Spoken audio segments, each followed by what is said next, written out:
아직도 내신이 어려워? 내신은 역시 더국어 논술학원입니다.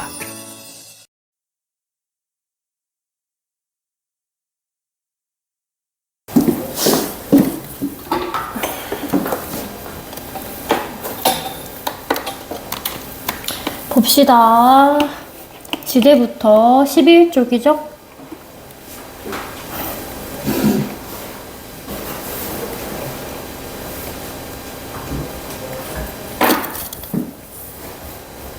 보이니? 이 정도? 끈 거지? 보이니? 이수 보여? 이수 기준으로 할게.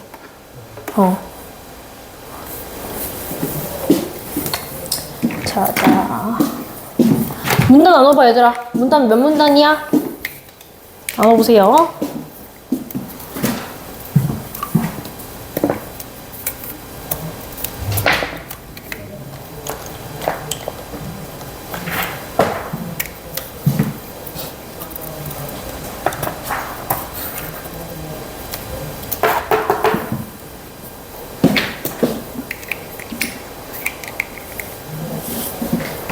몇 문단이야? 6문단? 그렇습니다. 자, 볼게요. 1문단부터. 자, 지대라는 개념이 나와 있어. 말을 잘 봐요, 얘들아. 땅 지자에다가 빌려줄 대 해서 지대라는 것은 뭐냐? 토지를 빌려주고 얻는 대가를 우리가 지대라고 이야기를 한다. 지주를 생각하시면 돼요. 내가 땅을 가지고 있지. 땅을 주고 대신에 소장을 받는 거야. 그걸 우리가 지대라고 이야기를 하는 거야. 그래서 지대의 개념과 성격에 관한 논의는 언제부터 시작됐어? 누구 나왔어? 고전 경제학파의 리카도라는 사람부터 출발을 했대. 이론적으로 정교화되기 시작했다라고 이야기했죠.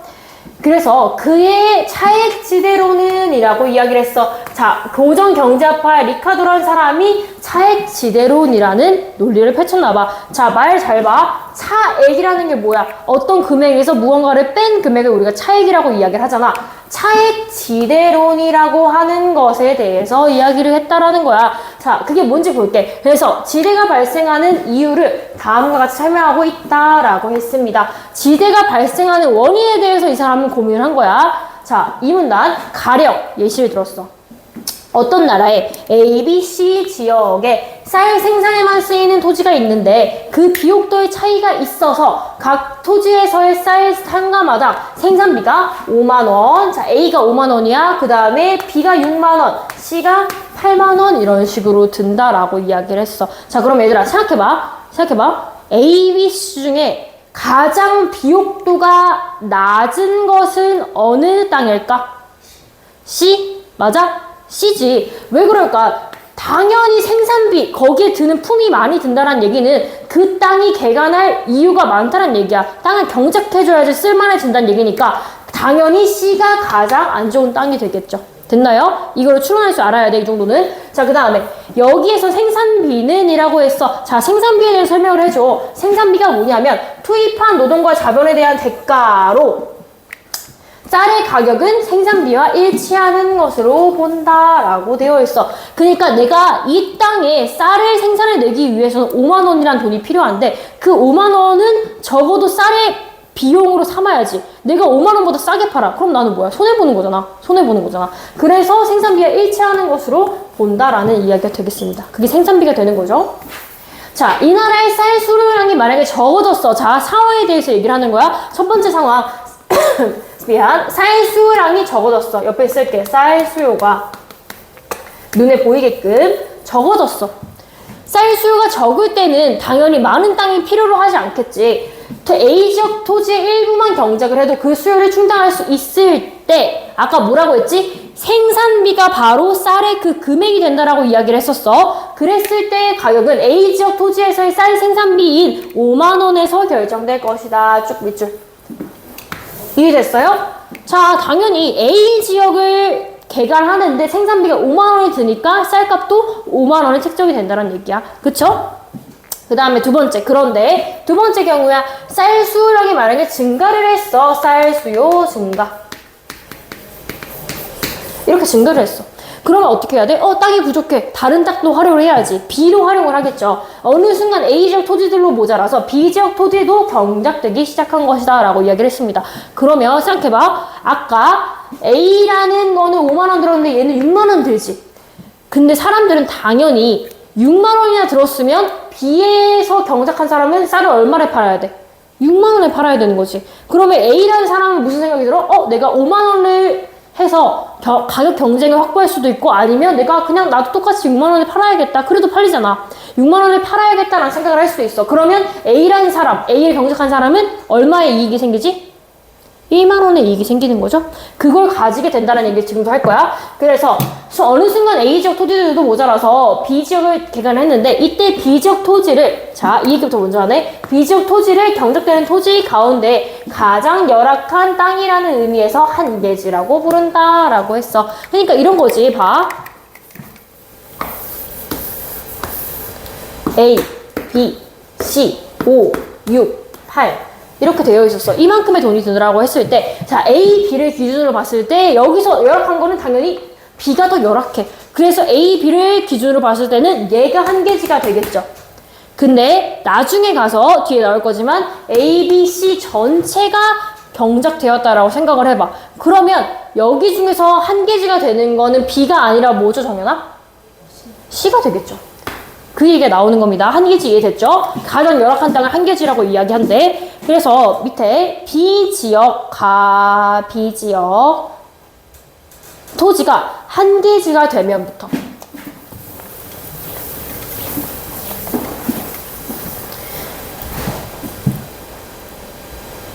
B지역 토지가 한계지가 되면 전국의 쌀 한 가마당 가격은 6만원으로 책정된다. 아까 위에서 했던 내용이죠? 그걸 바탕으로 6만원으로 책정된다라고 했어. 자, 그래서 이에 따라 A지역 토지를 경작하는 사람들은 어떻게 해야 돼? 5만원을 들여서 6만원을 벌 수가 있으니까 1만원의 이득이 생긴다라고 아까 이야기했지요?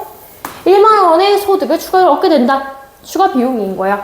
이 소득은 사람들로 하려면 A지역 토지를 이용하려는 경쟁을 유발하고, 여기서 하면 1만원 얻을 수 있어? 내가 여기 땅에서 경작하고 싶어 라는 경쟁을 유발할 수가 있고, 지주에게 땅을 빌리기 위해서 경쟁적으로 더 높은 지대를 제시하게 함으로써, 자, 그러면 사람들이 무슨 생각을 해? 이 땅이 내 땅이 가진 땅이 좋은 땅이야? 내가 지대를 올려야지 라고 생각을 한다는 얘기야.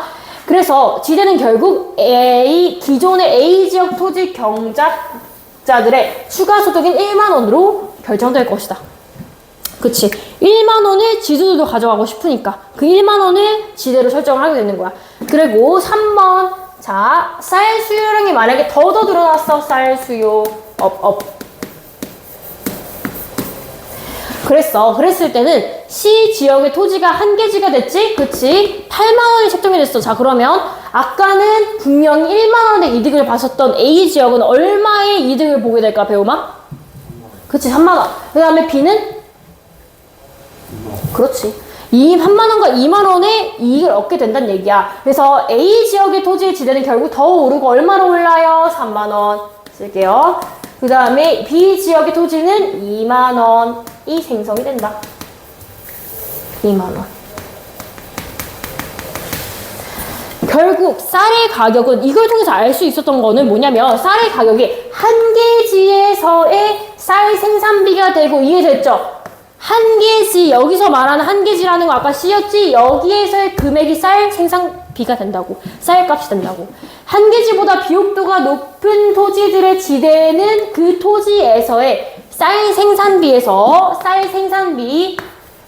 한계지에서의 쌀 생산비의 차액이 된다. 자, 한계지에서의 쌀 생산비의 차액이 된다. 그래서 자, 다시 돌아와서 고정경제학파에서 말하는 리카도의 차액 지대론이라고 이야기를 했잖아. 차액에 대해서 고민을 하는 거야. 차액을 바탕으로 본 지대인 거죠. 자, 이거 이해됐을 거라고 생각해. 생산비하고 얘의 생산비를 뺀 차액이란 얘기죠. 그래서 더 열악한 땅이 한계지가 되면 될수록 어떻게 되느냐? 쌀 가격은 올라가겠지. 그에 따라 지대도 올라가게 된다라고 이야기를 했습니다. 자, 그러면 여기까지 한계 리카도의 이야기였어. 자, 넘어가기 전에 리카도에 대해서 다시 한번 정리를 해보자. 여백에다가 조금 정리해보세요. 아니면 코넬도 쓰셔도 되고. 리카도, 고정경제학파 리카도.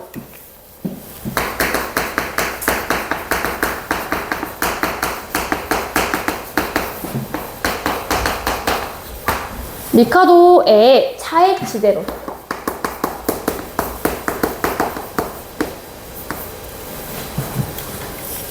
에 대해서 이야기를 하자.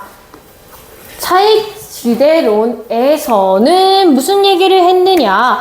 이 사람은 지대에 대해서 얘기를 했어. 이 지대가 어떻게 결정이 된다라고 했지? 쌀 생산비.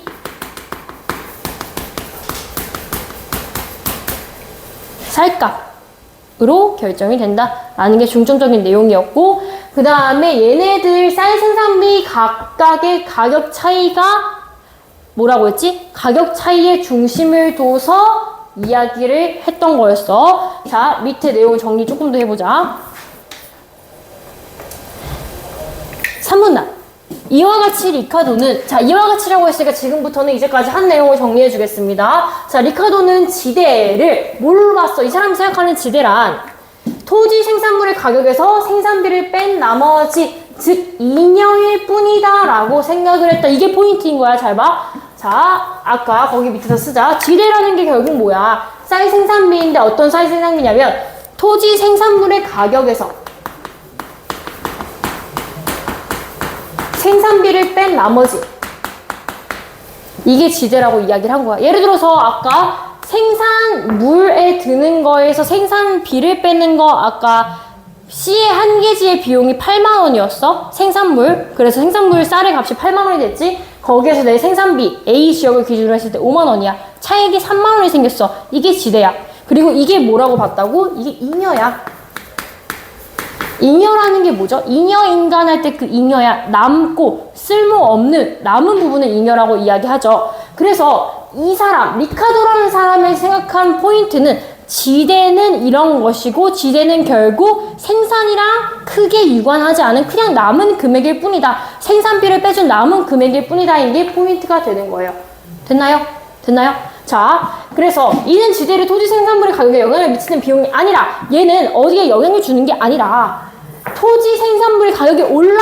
그러면 생산비가 그만큼 똑같이 유지가 됐을 때 남는 차액 그뿐이야. 그냥 그뿐이라고 본 거야. 그래서 얻는 뭐라고 해서 불로소득에 불과하다라고 본 것이다. 자, 말이 어렵죠? 불로소득이라는 것은요, 내가 노동을 하지 않고 노동을 하지 않고 또 얻을 수 있는 소득을 얘기하는 거야. 노동 없이 없는 소득.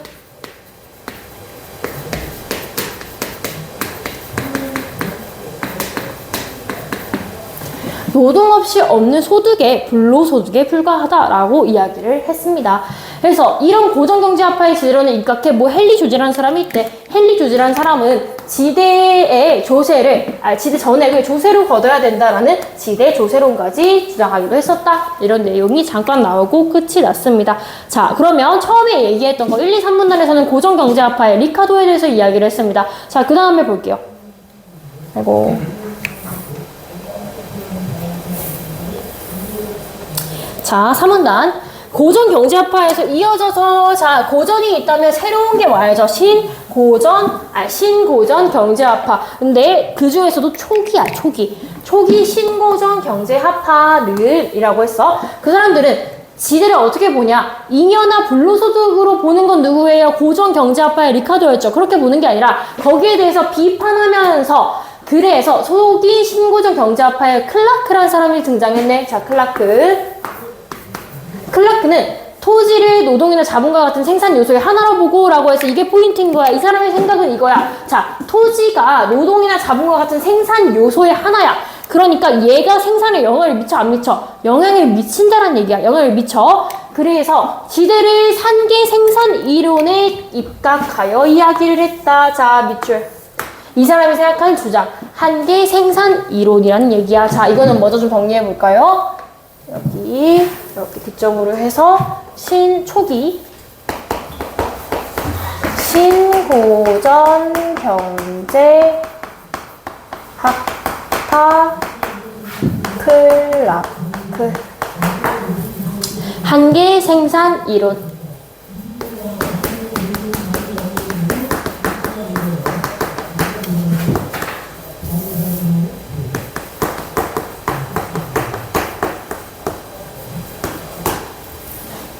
에 대해서 얘기한대.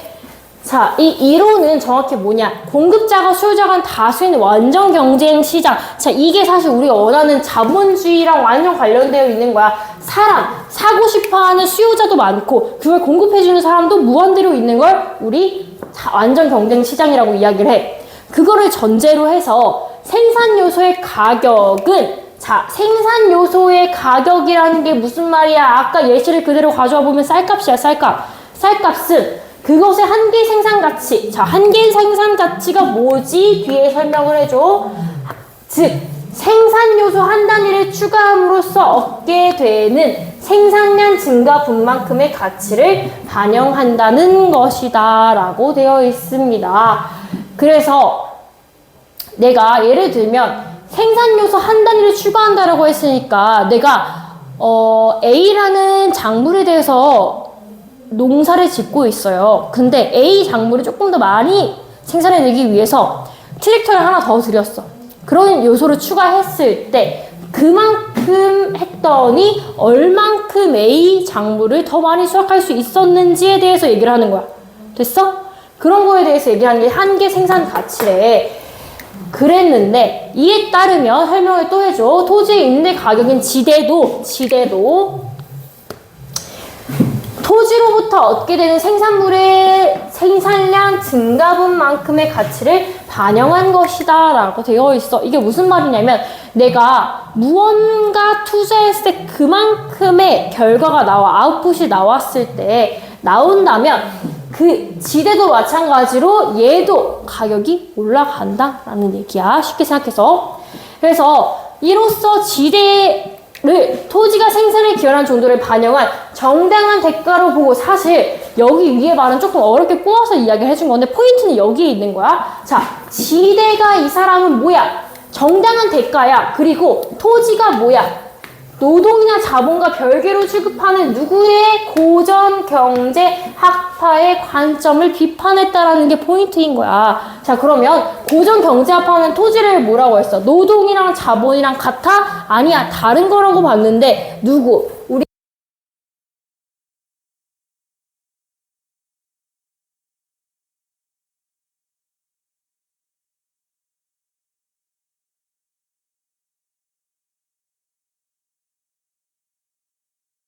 토지 한 거야. 아까랑 다른 점은 얘는 지대를 그냥 잉여값이라고 봤다면 이 사람은 조금 더 유의미한 값으로 봤다는 얘기야. 영향을 줄 수 있는, 생산에 영향을 줄 수 있는 걸로 봤다라는 게 우리 신고전 학파, 신경제학파의 의견이었어. 자, 그래서 이 사람들의 의견이 나중에 이어진다 전에 정리하고 들어가자. 그러면 이 사람이 생각하는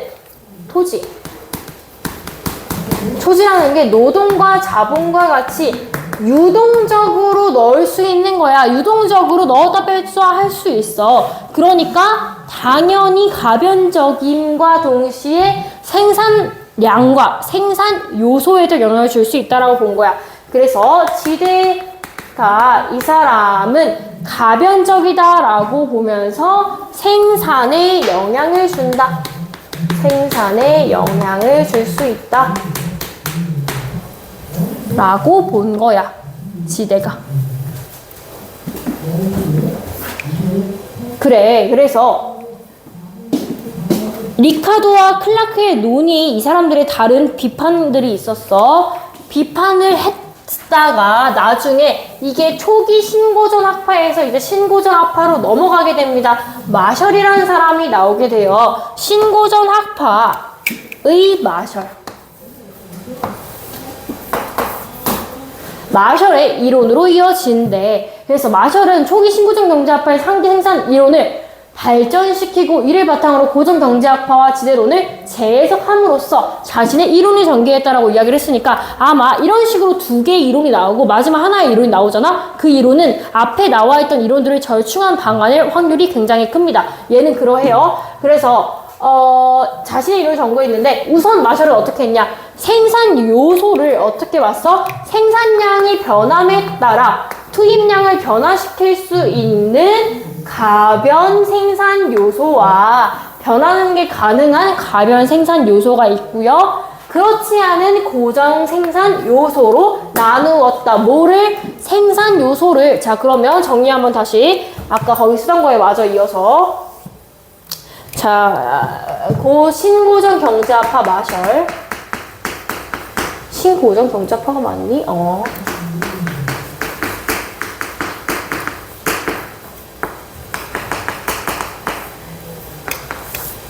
자, 이 사람이 생각한 것을 첫 번째로 생산 요소를 나누었어. 가변과 고정으로.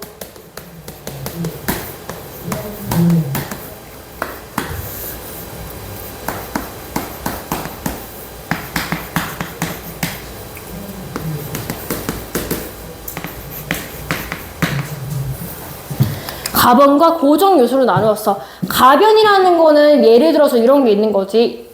자, 내가 A라는 땅을 경작을 해요. 경작을 하기 위해서 사람을 고용을 했어. 농부를 고용을 했어. 근데 이 농부는 쉽게 자를 수 있지. 쉽게 자를 수 있지. 자를 수 있고 동시에 내가 필요하면 공고를 올려가지고 쉽게 사람을 불러올 수가 있어. 그런 점에서 얘는 가변적이라면 고정적인 요소에는 뭐가 있을까? 땅 같은 게 약간 고정적인 요소일 수 있지. 내가 쉽게 부동산에 내놓는다고 해서 그 땅이 빨리 팔려? 아니야. 시간이 조금 오래 걸려. 그러한 점에서 고정 요소라고 보는 거야. 어쨌든 이렇게 나눴어. 그리고 그에 대한 비용을 각각 가변 비용과 고정 비용이라고 이야기를 했대요. 자, 그러면 이 가변하는 데 사용되는 비용하고 고정하는 데 사용되는 비용이 되겠지. 그대로 갈게요. 가변 비용, 고정 비용.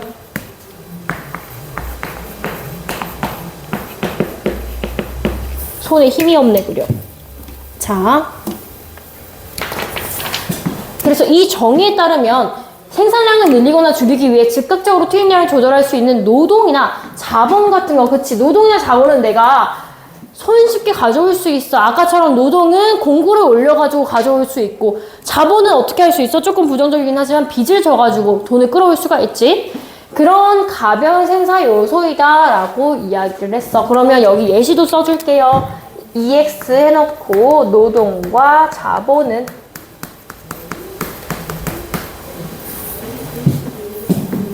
그러하단 얘기야. 자, 그러나 토지의 경우에는 일반적으로 큰 규모의 필지를 특정 시기에 목돈을 지불하여 빌리지. 그러니까 쉽게 할 수가 있어? 없어. 쉽게 팔 수도 없고. 그런 점에서 봤을 때 얘는 단기적으로는 투입량을 즉각적으로 조절하기가 어려워. 당장 팔 수는 없잖아. 근데 얘가 나중에 장기적으로 넓게 봤을 때는 내가 땅을 매입해서 나중에 이득이 될 수 있잖아. 예를 들어서 옛날에 서울이 아직 땅값이 안 비쌌을 때 땅 사둔 사람들 지금 짱 부자 됐잖아. 그걸 생각해봐. 장기적으로는 이득이라는 얘기야. 그래서 장기적으로는 토지를 빌려 생산량을 늘리는 것이 가능하다라고 이야기를 했어. 그러니까 땅의 특성은 뭐야? 가변적인 것과 고정되어 있는 걸 동시에 가지고 있는 이중적인 특성을 갖는다는 얘기야.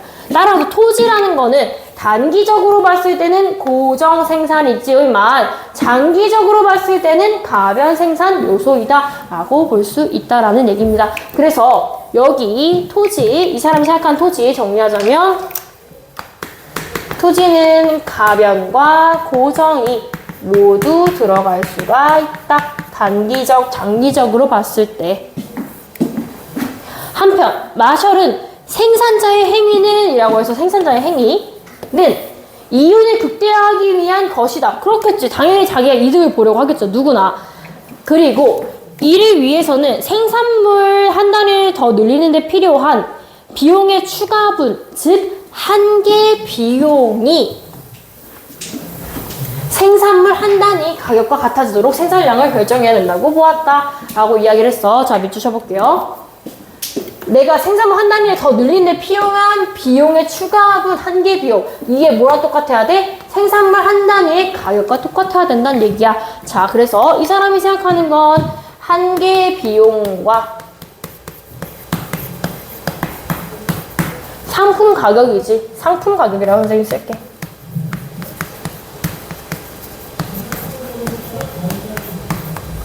이 같아야 된다라고 본 거야. 그러면 아까 고정경제합화의 리카도랑 살짝 비교를 해보자면 이 사람은 지대, 아까 이 지대값이 생산물이랑 관련되어 있어서 남은 가격, 쌀값이 생산 생산비와 같다라고 이야기를 했었어. 이것도 비슷한 개념이야.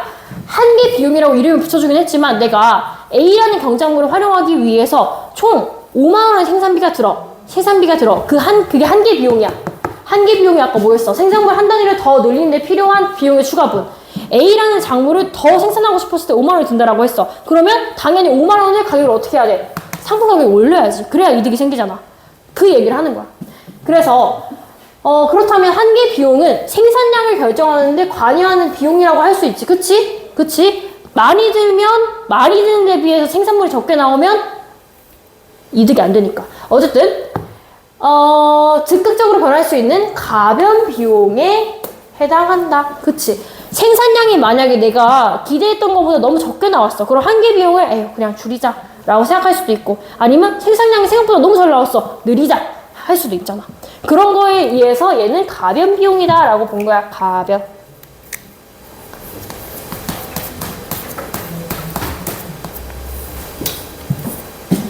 자, 이렇게 본다면 결국에 지대라는 거, 자, 다시 지대로 돌아왔어. 지대라는 건 단기적으로는 생산량에 관여하는 한계 비용으로 볼 수는 없어. 단기적으로는 관여하지 않는데 한계 비용으로 볼 수 없다는 게 결국 무슨 말이야? 단기적으로는 가변적이지 않지만 나중에 장기적으로 봤을 때는 그렇게 볼 수도 있다는 결론. 다른 말로 했을 때 가변적으로 볼 수 있다라는 얘기를 하고 있는 거야.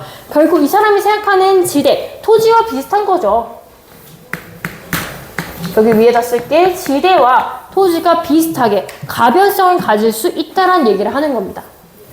자, 이와 같은 방법으로 마셜은, 자, 이게 포인트야. 마셜은 지대를 생산에 기여하는 비용으로 보는 초기 신고전 경제학파의 관점과, 그치? 지대를 생산에 기여하는 비용으로 볼 수 있다라고 아까 이야기를 했어. 신고정합회에서 지대가 생산에 영향을 줄 수 있다 얘기했고, 이거에다가 임금이나 이자와는 다른 성격을 가진 것으로 보는 고정 경제학파의 관점을 자신의 이론 안으로 서로 수용했다라는 게 포인트가 되는 거죠.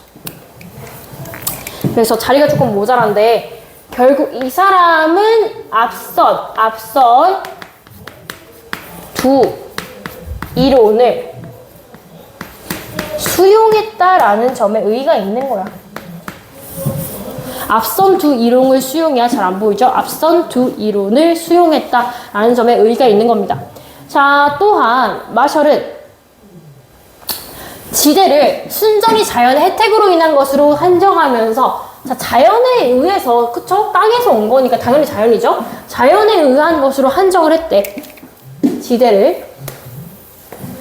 그러면서 리카도의 차액 지대론이 인위적 요소가 개입된 수 있는 토지의 비옥도를 지대 발생의 원인으로 보았다라고 비판하였다 했어. 자, 쉽게 얘기해서 무슨 말이냐. 리카도 당시는 지대를 너무 단순하게 봤어. 그냥 잉여로만 봤잖아. 그게 아니라 얘는 생산을 관여를 할 수가 있다는 거야. 토지의 비옥도를 지대 발생의 원인으로 보았다고 이야기를 했어. 인위적 요소가 개입될 수 있는데도 불구하고. 자, 그러는 한편 그는 토지 의외의 요소 외에도 지대 개념을 확장하여 적용할 수 있는 가능성을 열었다. 이를테면 마셜은 공장, 기계 등 고가의 자본 설비에 대해서 얘기했어. 얘들아, 이거는 그냥 한번 생각해봐. 이런 것들은 가변일까 고정일까? 부피가 크고 돈이 많이 드는 거. 가변일까 고정일까? 자, 아까 토지도 처음에는 가변이 되기 어렵고 고정에 가깝다라고 했는데 나중에 장기적으로 봤을 때는 가변이라고 얘기했어. 얘도 마찬가지야. 그래서 이렇게 고가의 설비 같은 경우에는 고정적이었다. 나중에 가변이 될 수가 있겠죠. 그래서 지대와 유사한 성격을 가지고 있어 준지대라고 부른다. 자, 이런 게 준지대래. 준이라는 말을 잘 보세요. 어디에 준한다, 도달할 수 있다라는 의미가 준이에요. 자, 하는데 이런 요소도 토지처럼 공급을 쉽게 늘릴 수 없다는 점에서는 단기적으로는 고정 생산 요소지만 장기적으로는 가변 생산 요소의 성격을 가지고 있다라는 얘기가 됩니다. 이와 같이 마셜은 이전까지의 지대론을 정교화하고 현대 지대론을 이어주는 가구 역할을 했다는 점에서 예를 찾을 수 있다. 가교가 뭐예요? 서로 이어주는, 양화대교할 때 그 교야, 교각할 때 교. 그 가교 역할을 했다는 점에서 의의가 있다. 결국 얘들아, 사실 이 지문에서 가장 중요했던 거는 뭐냐면요. 다른 것들보다도 지대에 대해서 얘기를 하고 있잖아. 여기 봐. 지대에 대해서 얘기를 할 때 리카도는 지대는 그냥 잉여 비용일 뿐이다 라고 봤어. 그 다음에 초기 신고정 경제학파에서는 얘가 적어도 생산에 영향을 준다라고 봤고, 마지막 마셜은 어떻게 생각했어? 얘네들의 의견을 전부 종합을 해서 수용을 해가지고 얘네들의 가교 역할을 했다는 것에 의의가 있는 겁니다. 됐나요? 자, 이렇게 해서 이 질문 마무리하고 몇 시죠? 문제 좀 풀어볼게요. 3점짜리 문제 뒤에 나와 있죠? 그거 문제 한번 풀어봅시다. 이미 한번 풀었으니까 시간은 많이 안 드릴게요. 3점짜리 문제 있잖아. 그 다음 쪽에 보면 이 37번이네.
자, 마셜의 관점에서 이해한 것은 적절하지 않은 것은 마셜이 뭐였어? 마지막 신부전 경제학파의 마셜이었습니다. 그 사람의 관점으로 본 것으로 옳지 않은 것을 고르는 거였어. 이런 식으로 보기가 나왔을 때 우리 어떻게 한다고? 먼저 보기부터 정확히 이해하고 넘어가시라고 했습니다.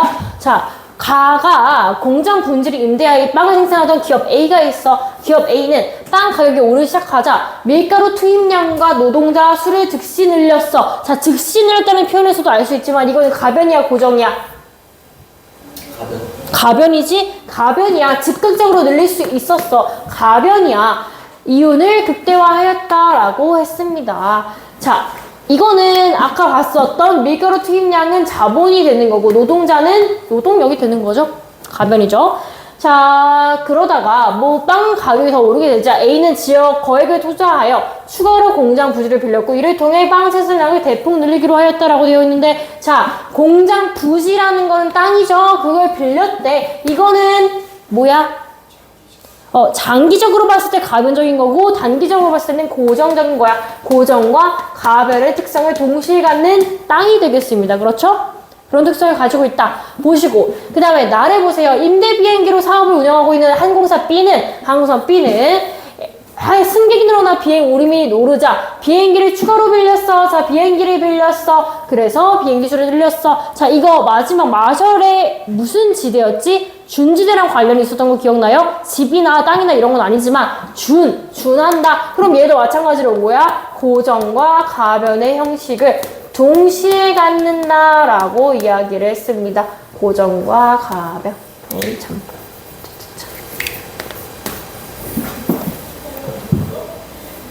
자, 한번 볼게요. 1번. 가에서 빵 가격이 오르자 A가 노동자와 물가루를 즉시 투입했다는 점에서 얘가 가변이라는 걸 볼 수 있어. 가변 생산 요소다. 맞습니다.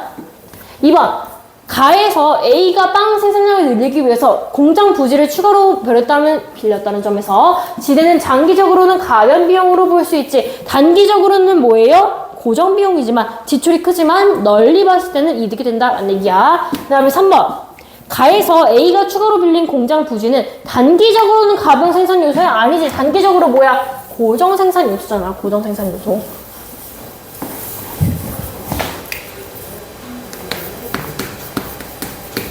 틀렸죠? 4번? 3번. 자, 4번. 나에서 B가 지불하는 비행기 임대료는 비행기의 공급을 쉽게 늘리지 어렵다는 점에서 준지대로 볼 수 있다. 아까 언급했었죠? 맞습니다. 자, 5번. 나에서 B가 추가 투입한 비행기 임대료는 장기적으로 보면 이윤을 극대화하기 위한 비용으로 볼 수 있다. 장기적으로 보면 이윤을 극대화한다. 쉽게 생각해서 뭐란 얘기예요? 가변이 될 수 있다는 얘기입니다. 그래서 정답은 3번이 되겠죠. 자, 이거는 상대적으로 살짝 어렵긴 했는데요. 뒤에 나와 있는 건 선생님이 느끼기에 조금 더 쉬운 것 같습니다. 자, 뒤에 보시면 감각 믿음에 대해서 이야기를 하고 있어요. 이것도 문단 먼저 나눠보겠습니다. 다음 쪽이에요. 바로 6쪽이라고 되어 있죠.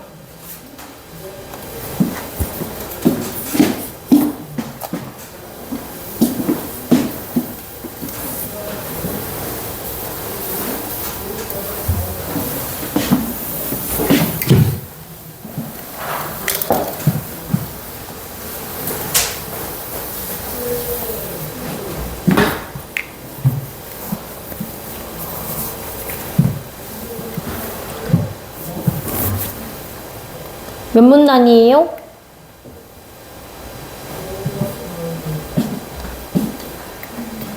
(8문단) (7문단이었던) 것 같은데 이게 중간에 이거 들어갔는데 이거는 아니야?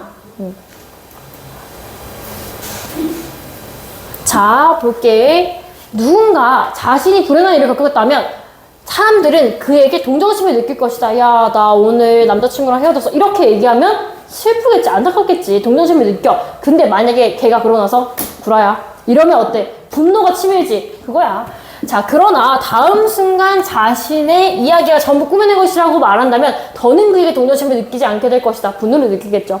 이런 식의 이야기는 일반적으로 감정이, 그 감정을 유발하는 대상이나 사건이 실제로 존재한다는 믿음이 전제되어 있다는 얘기야. 내가 어떤 사람의 이야기를 들었을 때 감흥할 수 있는 이유, 감정으로 반응할 수 있는 이유는 그것이 사실이라고 믿기 때문에 그런다는 얘기야. 자, 밑줄. 감정을 유발하는 대상이나 사건이 실제로 존재한다는 믿음이 전제되어 있다. 그래서 이게 뭐가 되는 거야? 감정 유발 조건이 되는 거지. 감정의 유발 조건.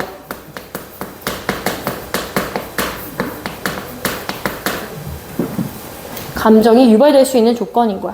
자, 이것도 정리를 한번 해보자. 1번. 그냥 이렇게 하자. 감정은 언제 유발이 될 수가 있어? 사실에 기반했을 때.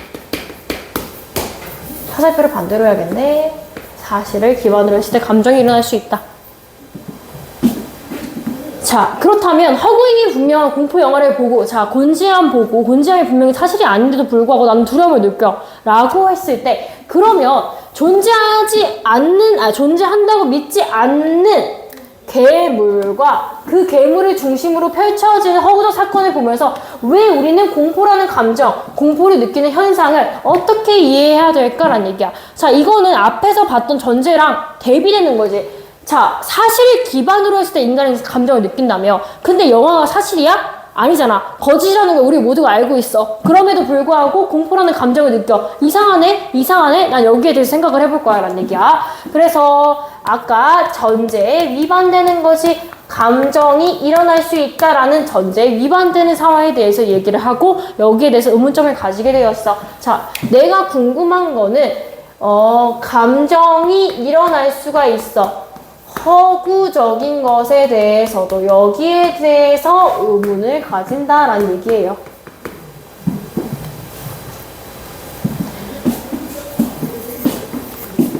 자, 그래서 처음부터 사람이 나왔네. 레드포드라는 사람이 나와 있습니다. 레드포드는 허구적 인물과 사건에 대해 감정 반응을 보이는 현상을 뭐라고 한다? 허구의 역설이라고 이야기를 했대요. 자, 레드포드는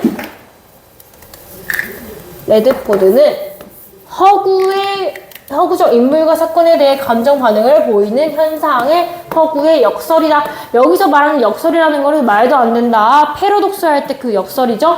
분명히 거짓이면 감정을 못 느껴야 되는데 그걸 느낀다는 얘기야. 그래서 이 의문이 뭐야? 다른 말로 이제 채워낼 수 있지? 허구의 역설에 대해서.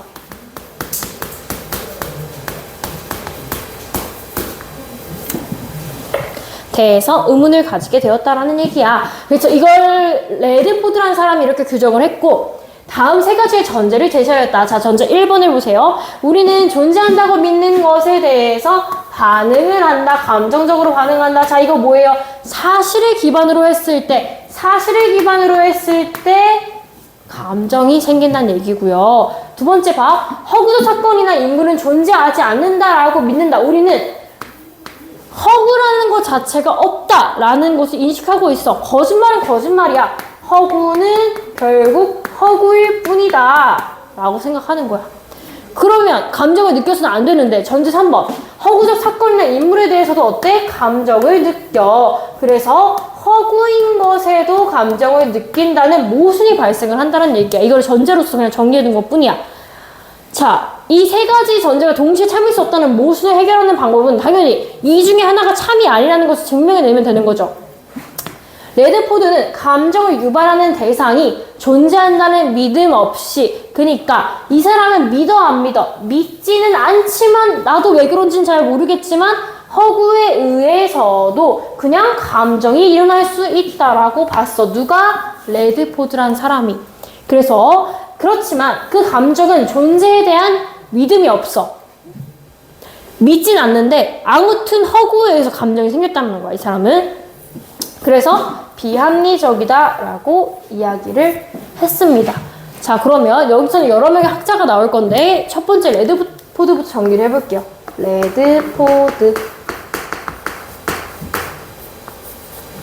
레드포드라는 사람이 어떻게 생각을 했냐면 믿음 없이 그저 감정을 느낀다. 어디에 대해서?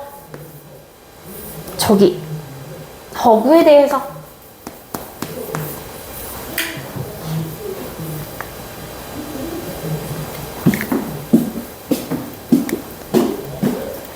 그리고 나서 또한 근데 이후 학자들은 뭐라고 이야기를 했어? 레드포드 이후의 학자들은 어떻게 생각을 했느냐면 그런 허구에서 비롯된 감정이 합리적일 수도 있어. 인간의 감정인데 그게 비합리적일 건 또 뭐야? 라고 주장을 했다라는 얘기야. 그러면 합리적이다 라고 했으면 합리성에 맞는 이유를 찾아야지. 그 이유를 찾는 작업을 했겠죠. 믿음이나 생각 같은 인지적 요소가 어떤 역할을 하여 합리적인 감정이 발생할 수가 있었는지에 대한 논의를 전개해 왔다라는 거야. 그러면 레드포드는 약간 기존에 있었던 학자가 되는 거고 지금부터 나올 학자들이 최근에 나온 학자들이 되겠죠. 자, 무슨 얘기부터 나왔어? 환영론에서는 자, 아까 레드포드의 1번 매기시고요. 여기 2번을 한번 매겨볼게요. 환영론 눈에 알아보기 쉽게. 자, 2번 환영론에 대해서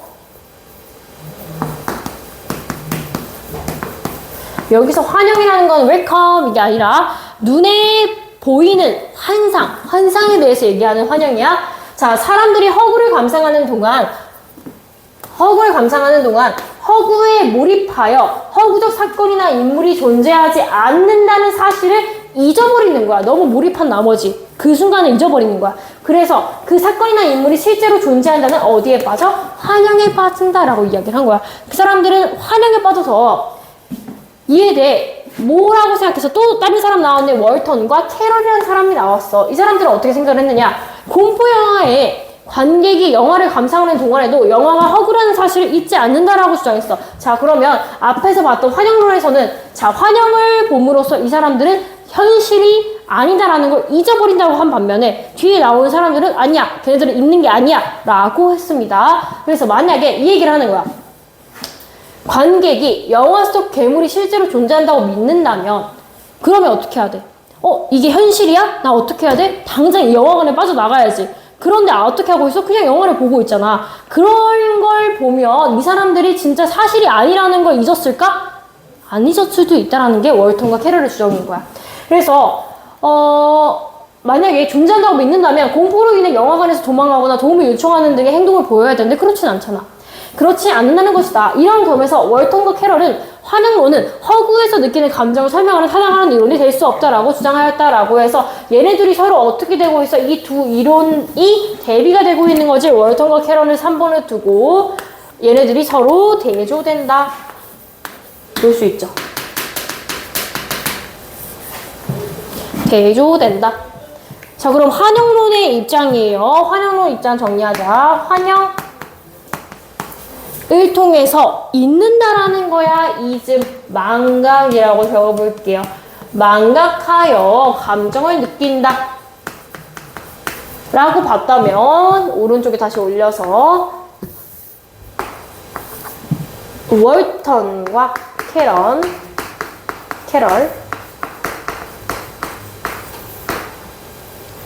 이 사람들은 어떻게 봤어? 환영이 아니야. 망각을 했다면 여기서는 망각하지 않았어. 그렇지만 감정을 느껴. 그러면 이런 식으로 얘기를 할 거면 관행론에서 뭐라고 반박을 하겠어? 너네 그럴 거면 안 믿었어? 사람들이 망각을 안 했어? 그럼 어떻게 감정을 느낄 수 있어? 라고 물어볼 거 아니야? 거기에 대한 답변을 해줘야죠. 자, 먼저 월턴부터 보자. 월턴과 캐런이 같은 입장을 취하고 있는 건 아니야. 이런 점에서는 동일하지만 먼저 월턴에 대해서 한번 볼게요. 월턴.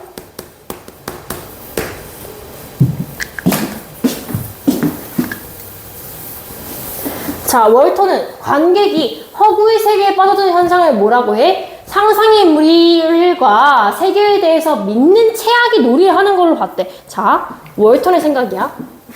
믿는 최악의 놀이인 거야. 그러니까 약간 이런 거지. 내가 어떤 대상에 의해서 모든 걸 현실적으로 바라보면 사람은 재미가 없어. 드라마 보는데 약간 말도 안 되는 장면이 나왔어. 그러면 사람들은 이렇게 얘기하는 사람 있어. 약간 야, 이거 어차피 거짓말이야. 어차피 드라마잖아. 이렇게 하면 옆에 있는 애가 이렇게 얘기해. 아, 너 산통 좀 깨지 마. 잘 보고 있는데 왜 그래? 이렇게 얘기하잖아. 그래서 사람들이 믿는 최악의 놀이를 한다라는 거야. 이것처럼. 그래서 믿는 최악이란 어린아이들이 소도구를 가지고 노는 소꿉장난에서 볼 수 있는 것처럼 실제 사물을 가지고 하는 일종의 상상하기이다. 내가 실제 그렇지 않지만 실제 그런 것처럼 행위하는 거야. 어렸을 때 소꿉놀이를 뭐 해? 너는 엄마 해, 너는 아빠 해, 나는 동생 할게. 이런 식으로 상황을 정해두고 거기 안에서 우리는 이걸 전제 아래에 두고 믿는다라는 믿는 최악의 놀이를 하는 거잖아. 어른이 되어서도 내가 이게 현실이 아닌 것을 알지만 현실이라고 믿어야 몰입감이 된다는 얘기지. 그래서 공포 영화를 보는 관객은 영화를 소독으로 하는 믿는 최악의 놀이에 참여를 하는 중이야. 같이 참여하는 중이고 관객의 감정 반응은 허구에 대한 믿음에서 비롯되는 것이 아니라 자, 허구에 대한 믿음은 뭐예요? 허구에 대한 믿음이 있다라고 본 이론은 어디 있었어? 사실 환용론에 있는 거지. 이 사람들은 망각을 해서 이것이 현실이다라는 믿음을 가지고 있다라는 얘기잖아. 그래서 말을 조금 더 치환해 볼게. 결국 이 사람들은 믿음이 있어서 감정을 느낀다라는 얘기야. 그래서 환용론에 대한 얘기죠. 이거 환용론이야.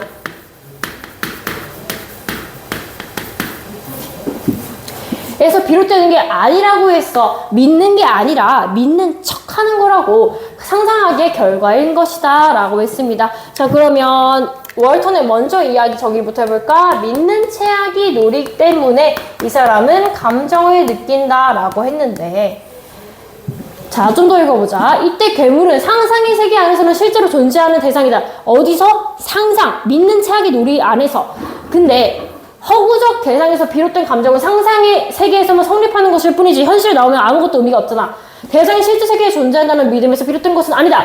이런 점에서 월턴은 그냥 감정이 아니라 이것을 허구를 감상할 때 유발되는 이 감정을 유사 감정이라고 이야기를 했다. 예를 들어서 선생님이 슬픈 영화를 보고 눈물을 흘리는 것은 실제 선생님이 그게 현실이라서 눈물을 흘리는 게 아니라 내 상상의 세계에서 그게 현실이었기 때문에 상상의 현실에서 그게 사실이었기 때문에 눈물을 흘린다. 그게 뭐야? 유사 감정이다 라고 얘기를 하는 거죠. 그러면 믿는 최악의를 통해서 이 사람은 유사 감정에 대해서 이야기를 했다. 유사 감정을 느낄 수가 있었다라는 얘기가 되는 거겠죠.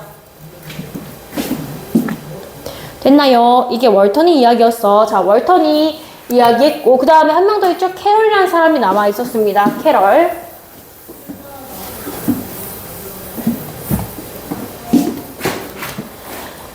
아, 밑에 짧구나. 캐럴은 생각도 감정을 유발하는 인지적 요소라고 하면서 이 사람이 생각하는 키워드는 여기 있어. 생각인 거야. 이 사람은 믿는 채 하는 게 아니라 그 생각을 떠올리는 것만으로도 내가 감정을 느낄 수 있다라고 봤어. 자, 사고 이론을 전개하였다. 자, 여기서 말하는 사고라는 건 액시던트가 아니겠죠? 액시던트가 아니라 내 머릿속의 사고 능력 할 때 그 사고를 전개하였다. 사고 이론은 허구를 감상하는 사람은 허구적 사건이나 인물 자체에 대해 반응하는 것이 아니야. 그 존재에 반응하는 게 아니라 이런 것들에 대한 생각에 반응한다라고 보았대. 그러니까 내가 이런 거에 대한 감정을 느끼는 이유는 딱 봤을 때 괴물이다 라는 생각이 들었잖아. 그런 생각만 들어도 나는 뭘 느껴? 감정을 느끼는 거야. 왜? 이전까지 괴물 같은 컨텐츠를 많이 봤을 거 아니야. 그런 생각을 기반으로 했을 때 나의 감정이 유발될 수 있다라는 거지. 자, 좀 더 읽어볼게. 마음속에서 명제가 참임을 받아들이는 상태가 믿음이야. 이건 진짜야 라고 받아들이는 게 믿음이면, 그게 믿음이야. 명제를 그냥 있구나 라고 받아들이지 않고 그냥 떠올리는 게 생각이야. 그게 생각이야. 다르죠? 믿으면 내가 완전히 내적으로 동의해서 믿는 거고 진짜 믿는 건데, 얘는 그냥 떠올리는 것 뿐이야. 얘가 현실이라고 믿진 않아. 그냥 받아들이는 거야. 무의식 중에. 됐나요? 그랬을 때도 감정이 유발될 수 있어 없어? 있다라고 본 거야. 그러니까 믿음은 여전히 없어. 믿음은 없는데 생각 때문에 감정이 유발된다라고 보는 거야. 누가? 캐럴이라는 사람이 그렇게 봤다는 얘기야. 그래서 캐럴은 생각을 품는 것만으로도 감정이 유발될 수 있다라고 보았다라고 했는데, 이거를 조금 더 이해하기 쉽게 얘기를 하자면 우리 파블로프의 개 예시가 있죠. 파블로프의 개는 뭐가 있죠? 밥을 줄 때마다 뭘 울려? 종을 울려. 그럼 나중에 가면 종만 울려도 어때? 강아지가 침을 흘리잖아. 똑같아. 그 사람은 생각을 품는 것만으로도, 강아지가 밥을 먹겠다는 생각을 품는 것만으로도 침을 흘리게 되는, 여기서 말하는 건 생각을 하게 되는, 감정을 느끼게 되는 결과로 이끌어냈다는 얘기야. 됐어? 그래서 괴물이 실제로 존재한다는 믿음 없이 괴물에 대해 생각하는 것만으로도 공포를 느낄 수 있다라는 얘기야. 그러면 자, 캐럴에 대해서 정리를 하자. 캐럴. 이 사람은 믿는 최악이가 아니라 내가 생각을 느꼈어. 생각을 느꼈으면 거기에 대해서 감정을 느낄 수밖에 없다라고 본 거야. 어쨌든 간에 이 사람들의 공통점은 어디에 있어? 둘 다 믿음이 없어. 믿는 게 아니라 믿는 척하는 거고 생각 때문에 감정이 유발된 거야. 누구랑 대비가 돼요? 아까 한양론이랑 대비가 되는 거 맞죠? 서로 비판한다라고 이야기했으니까. 자, 여기까지 한 게 1, 2, 3까지 했고, 하나의 이론이 마지막으로 더 나와. 감각믿음 이론이라는 게 있어. 감각에 대해서 그럼 얘기를 하겠지? 감각믿음 이론은 4번. 영화가 주는 감각 자극에 주목하여 믿음을, 자, 이 사람은 믿음에 대해서 고민을 합니다. 믿음을 뭘로 나눴어? 중심 믿음과 중점이 있는 틀이 되는 믿음하고 감각 믿음으로 구분하였대. 자, 중심 믿음이라는 게 뭐야? 추론적 사고와 기억 등에 의해서 만들어지는 믿음을 우리가 중심 믿음이라고 하는 거야. 우리가 이미 알고 있는 사전 지식이라고 생각을 하시면 돼요. 그 다음에 감각 믿음은 눈에 보이는 거야. 오로지 감각 경험에 의해서 자동적으로 떠오르는 믿음을 우리가 감각 믿음이라고 한대. 그러면 이거부터 먼저 정리를 해보자. 4번 해가지고 감각 믿음 이론.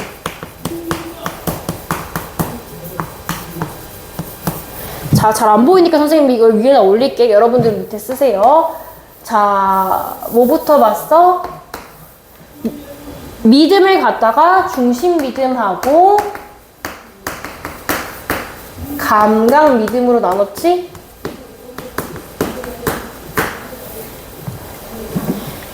나눠서 봐. 건물이 불타는 영화의 장면을 보면 건물에 불이 났다는 감각 믿음이 자동으로 생긴다는 것이다. 그치? 내가 딱 봤을 때, 느꼈을 때 그걸 믿게 되는 감각 믿음이 있대. 그래서 여기 이론에서는 관객이 허구인 영화의 내용을 인지적으로는 사실이라고 알고 있어. 사실이라고 믿지 않지. 그렇지만 눈에 보이는 게 당장 있으니까 거기에 몰입을 하게 된다는 거야. 그게 뭐야? 감각 믿음이야. 감각적으로는 사실이라고 믿고 감정 반응을 한다고 보았다라고 이야기했습니다. 자, 그래서 공포 영화를 보는 관객 역시 우리는 공포영화 예시를 계속해서 본 거니까. 봐.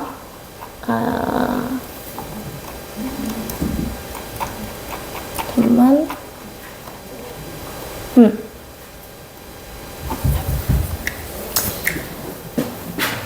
잘 안 보이는구나.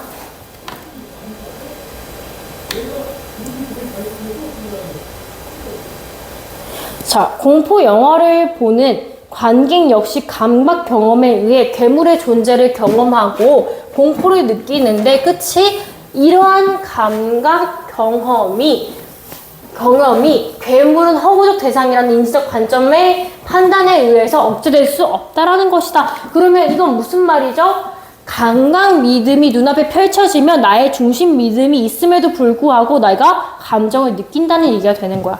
그래서 결국 이 감각 믿음 때문에 내가 뭘 느껴요? 감정을 느낀다라는 겁니다. 이 마지막 감각 이론에서 설명하는 이야기는 그거야.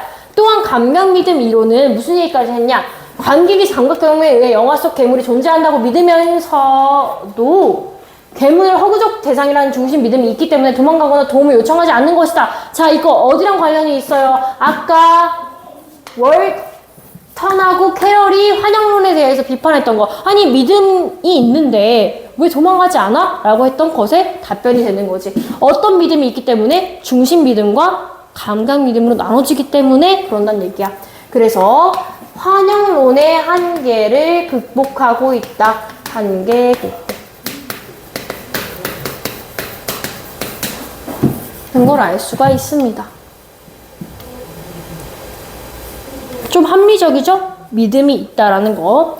자, 마지막. 허구의 감상과 그에 따른 감정 발생을 연구하는 학자들은 허구가 사실이 아님을 알면서도 허구에 대해서 감정 반응을 보이는 인간의 행동. 자, 길게 얘기했는데 이게 뭐예요? 앞에 설명했지?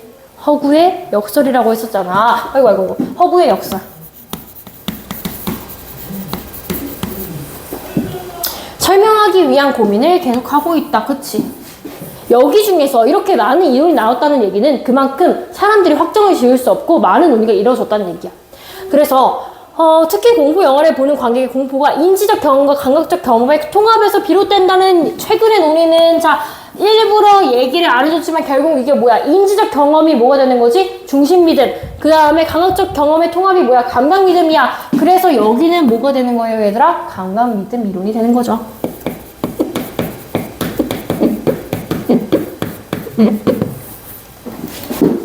됐어? 그래서 공포를 주는 최근의 논의는 영화 제작 시에 공포를 주는 대상의 존재감이나 위협감이 어떻게 구성되어야 하는지에 대한 것을 말해주고 있다. 시사점을 제공해주고 있다는 얘기야.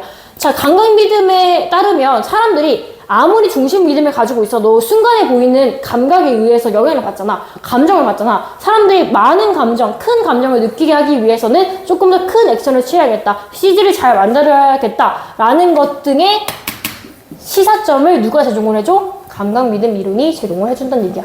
됐어? 전반적인 내용 봤을 때 어때요? 자, 지금 허구의 역설에 대해서 얘기했어. 인간은 언제 감정을 느껴? 내가 사실이라고 믿었을 때 감정을 느끼는데 허구임에도 불구하고 감정을 느끼는 경우가 있었어. 거기에 대해서 이론에 대해서 얘기할 때 레드포드는 아니야. 믿는 것 자체가 아니야. 그냥 비합리적으로 감정이 일어나는 것 뿐이야 라고 이야기를 했고 2번 환영론에서는 믿는 거야. 환영을 봐가지고 진짜 감정이 일어난 거야. 근데 거기에 대해서 비판하는 사람이 있었어. 월턴하고 캐럴은 아니야. 믿는 게 아니라 믿는 체하기하고 생각 때문에 감정이 일어나는 거야. 그리고 마지막 강한 믿음 이론에서는 아니야. 믿는 건 맞는데 중심 믿음하고 강한 믿음이 나눠져 있어서 나중에 사람들이 도망가거나 그러지 않는 거야 라고 설명을 해줬어. 됐어요? 전반적인 내용은 이거였어. 여기까지 하고 우리 3점짜리 문제 하나 풀고 마무리합시다.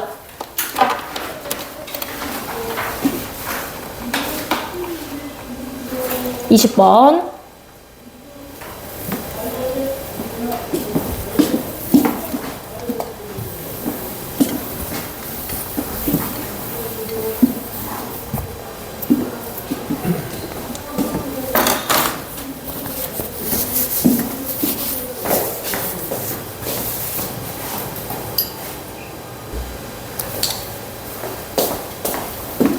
왜지?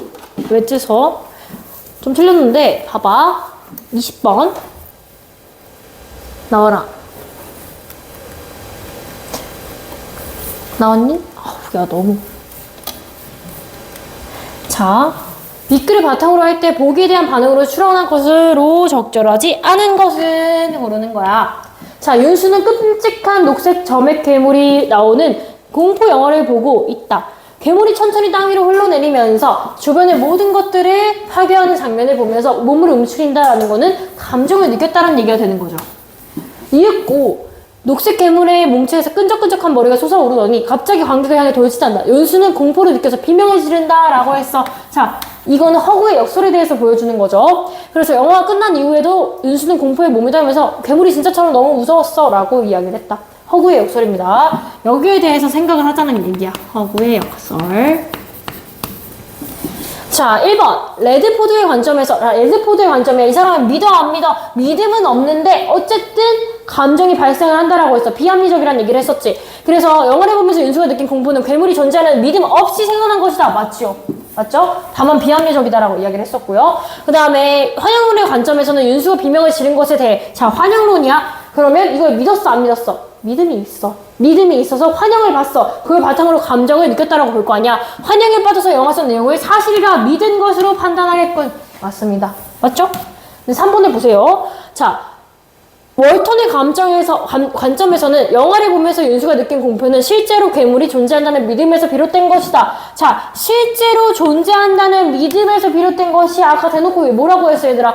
믿은 채를 하는 거라면 진짜 믿는 게 아니라 믿는 채 하는 놀이를 한다라고 이야기를 했어. 거기서 비롯된 것이므로 유사 감정이라고 주장하겠고 유사 감정인 건 맞는데 어디가 틀렸어? 진짜 믿음이 아니라 믿은 채학이잖아. 그럼 답은 3번이 되겠죠. 자, 그래도 밑에 한번 볼게요. 4번하고 5번 보세요.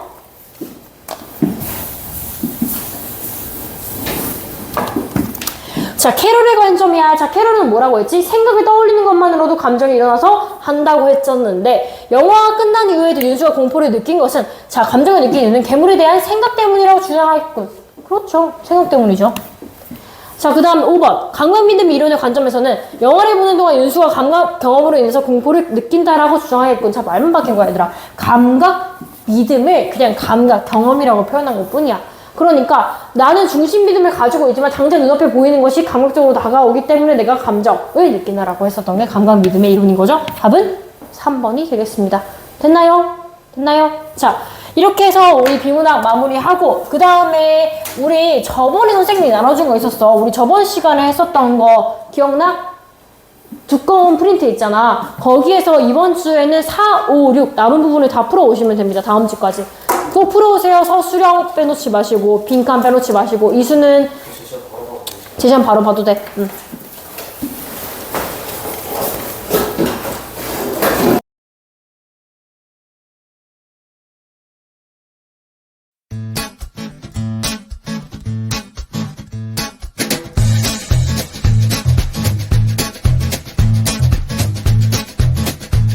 학원으로 전화 주세요.